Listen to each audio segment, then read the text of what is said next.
اعوذ باللہ من الشیطان اللعین الرجیم بسم اللہ الرحمن الرحیم السلام علیکم ورحمۃ اللہ وبرکاتہ۔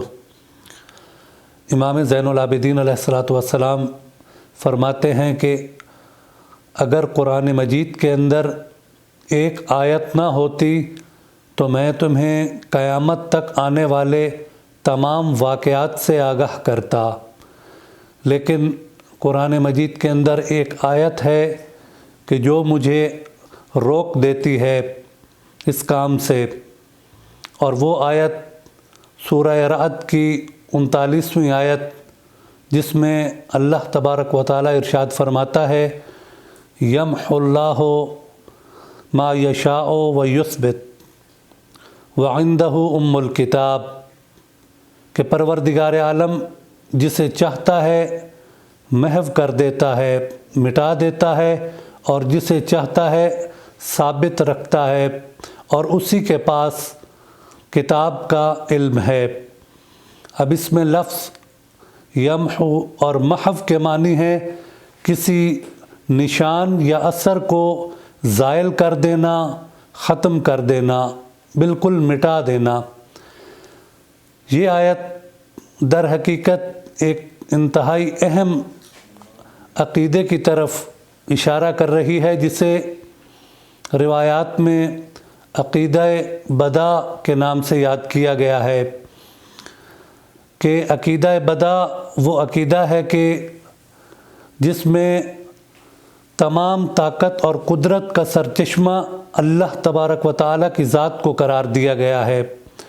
بعض مذاہب کے نزدیک ان کا عقیدہ یہ تھا کہ جب پروردگار عالم کوئی چیز لوح محفوظ میں لکھ دیتا ہے تو پھر اس کے بعد اللہ بھی مجبور ہو جاتا ہے کہ وہ چیز ہو کر رہتی ہے، اللہ اس میں کوئی تبدیلی نہیں کر سکتا، جبکہ یہ آیت ان کے اس باطل عقیدے کو ختم کر رہی ہے اور یہ بیان کر رہی ہے کہ پروردگار عالم کے پاس جو قدرت اور طاقت ہے، اللہ کی ذات کبھی بھی جو فیصلہ کر دیتی ہے اس پر مجبور اور بے بس نہیں ہوتی،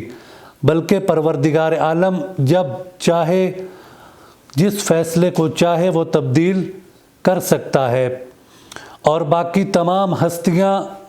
ان کی جو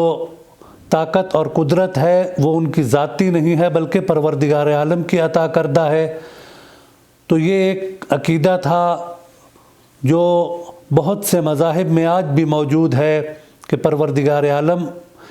جب کسی کا فیصلہ کرتا ہے تو اس میں مجبور ہو جاتا ہے، جبکہ یہ آیت کہتی ہے کہ پروردگار عالم جس چیز کو چاہتا ہے وہ محو کرتا ہے، اور جس چیز کو اور جس فیصلے کو چاہتا ہے وہ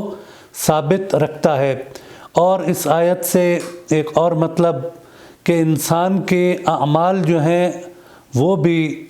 اس کے فیصلوں پر اثر انداز ہوتے ہیں، کہ بہت سے اعمال ایسے ہیں کہ جس سے انسان لوح محفوظ میں لکھی ہوئی تقدیر کو بھی بدل سکتا ہے۔ تو امام علیہ السلام فرماتے ہیں کہ اگر یہ ایک آیت قرآن مجید کے اندر نہ ہوتی تو میں قیامت تک آنے والے واقعات سے آپ کو